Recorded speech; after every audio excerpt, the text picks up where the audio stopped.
بسم الله الرحمن الرحيم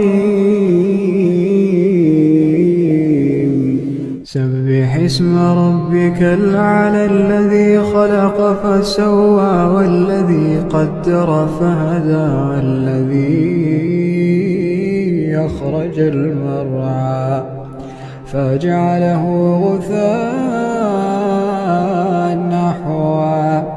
سنقرئك فلا تنسى إلا ما شاء الله إنه يعلم الجهر وما يخفى